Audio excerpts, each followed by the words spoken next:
ভূমিকম্প একটা সোজা জিনিস না। আল্লাহ বলেন এগুলো জলে স্থলে যতগুলো মুশকিল তোমরা দেখতেছো, এই সমস্ত মুশকিলগুলো তোমাদের হাতের নিজস্ব, তোমাদের হাতের কামাই। তো কিরকম একটা বড় আযাব, অথচ তার কোনো পূর্বাভাস নাই। আলহামদুলিল্লাহি রাব্বিল আলামিন, আলহামদুলিল্লাহি ওয়া কাফা ওয়া সালামুন আলা ইবাদিহিল্লাযিনা ইসতাফা, আম্মা বা'দ। আউযু বিল্লাহি মিনাশ শাইতানির রাজীম, বিসমিল্লাহির রহমানির রহিম। যাহারাল ফাসাদু বিল বাররি ওয়াল বাহরি বিমা কাসাবাত আইদিন নাস, সাদাকাল্লাহুল আযীম। আল্লাহ তাআলা জাল্লা শানহু মানুষের জীবনকে খুব শান্তির পথে নির্ধারণ করছেন। মানুষের জীবনকে স্বয়ং আল্লাহ তাআলা নির্ধারণ করছেন এবং সেই জীবনের পদ্ধতি আল্লাহ তাআলা নিজে বয়ান করছেন, যেটার নাম কোরআন, এবং সেটা পবিত্র কোরআন। মানুষের জীবন পদ্ধতি আল্লাহ যে বয়ান করলেন, সেই বয়ানটা পবিত্র। তাহলে মানুষের জীবনটা কত পবিত্র! তাহলে এই মানুষের জীবনের মধ্যে তো কোনো ঝড়ঝঞ্ঝাট থাকারই কথা না, কোনো ঝড়ঝঞ্ঝাট থাকারই কথা না। তারপরে কেন আসে? আল্লাহ বলেন এগুলো জলে স্থলে যতগুলো মুশকিল তোমরা দেখতেছো, এই সমস্ত মুশকিলগুলো তোমাদের হাতের নিজস্ব, তোমাদের হাতের কামাই। এরপর আল্লাহ বলেন যে আমি সবটার জন্য ধরিও না, যেটার জন্য না ধরলে নয় সেটার জন্য আমি ধরি। আল্লাহ তাআলা সবচেয়ে বড় নাপছন্দ করেন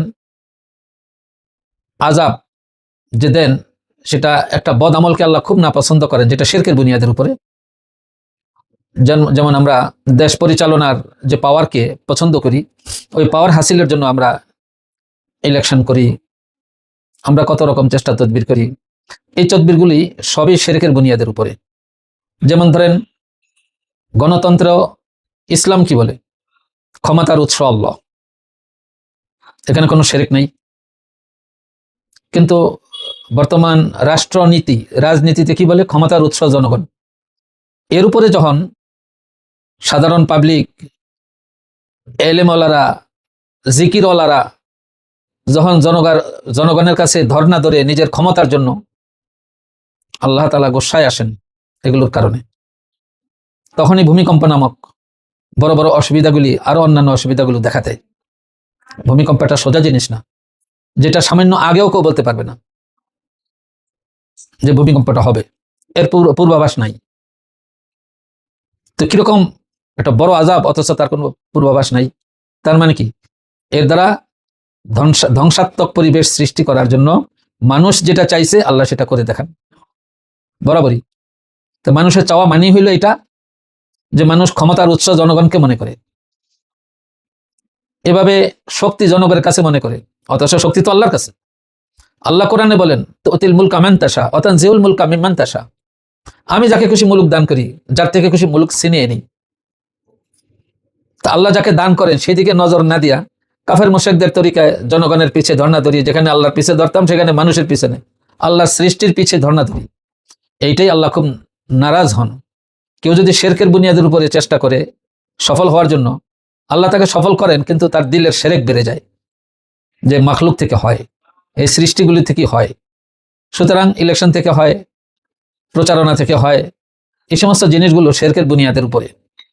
এর দ্বারা ধ্বংসাত্মক পরিবেশের সৃষ্টি হয় আসমানি ফয়সালায়। এর মধ্যে কেউ যদি, একজনও যদি ঠিকমতো বুঝতে পারে যে আমার গুনার কারণে এই ধ্বংসাত্মক পরিবেশ হতে পারে, হচ্ছে, তো নিজে যদি একাই ইস্তেগফার করে আল্লাহ আযাবকে বন্ধ করে দেন, আল্লাহ আযাবকে বন্ধ করে দেন। তো আল্লাহ তাআলা জাল্লা শানুহু এমনই যে বান্দা যখনই বাঁচতে চায় তখনই তাকে বাঁচিয়ে দেন, কিন্তু যখনই মরতে চায়, আযাব আনতে চায়, তখনই আযাব দেন না। এটার জন্য আল্লাহ দেরি করেন। এই জন্য ধীরে ধীরে অনেক পাপ জমা হওয়ার পরে একদিন আল্লাহর পক্ষ থেকে ধরা আসে। কিন্তু ওই ধরার মধ্যে থাকিও যদি কেউ আল্লাহকে ভয় করে, তো সাথে সাথে ওই আযাবও উঠে যায়। হ্যাঁ, যেমন ইউনূস আলাইহিস সালামের সময়কার যে ঘটনা, যে পাহাড়কে ওনার কওমের উপর আল্লাহ ধরছিলেন, এরা চিৎকার করে এরা তওবা ইস্তেগফার করা শুরু করছে, আর সাথে সাথে ওই পাহাড়কে সরিয়ে দিয়েছেন আল্লাহ মাথার উপর থেকে। তো তাৎক্ষণিকভাবে আল্লাহ এটা করেন।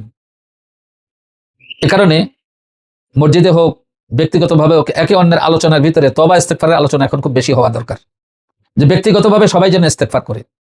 আস্তাগফিরুল্লাহ রাব্বি মিন কুল্লি যামবিন ওয়া আতুবু ইলাইহি লা হাওলা ওয়ালা কুওয়াতা ইল্লা বিল্লাহ। এরকম ইস্তেগফার আছে, আস্তাগফিরুল্লাহাল্লাযী লা ইলাহা ইল্লা হুয়াল হাইয়ুল কাইয়্যুম ওয়া আতুবু ইলাইহি লা হাওলা ওয়ালা কুওয়াতা ইল্লা বিল্লাহিল আলিয়্যিল আযীম। এরকম ইস্তেগফার আছে। শুধু আস্তাগফিরুল্লাহ লা হাওলা ওয়ালা কুওয়াতা ইল্লা বিল্লাহ, আস্তাগফিরুল্লাহ লা হাওলা ওয়ালা কুওয়াতা ইল্লা বিল্লাহ, এইটাও আস্তাগফির। সবার জন্য সবার পক্ষ থেকে যে ইস্তেগফার করি, রব্বানা যালামনা আনফুসানা ওয়া ইল্লাম তাগফির লানা ওয়া তারহামনা লানাকুনান্না মিনাল খাসিরিন, এটা জামি ইস্তেগফার। এটা সবাইকে নিয়ে ইস্তেগফারটা করা। তো আমরা একে অন্যকে এই আলোচনা করতে পারি যাতে ভবিষ্যতে আমাদের কিছু না কিছু গুনাহ থাকা সত্ত্বেও যাতে আমরা আযাবে না পড়ি।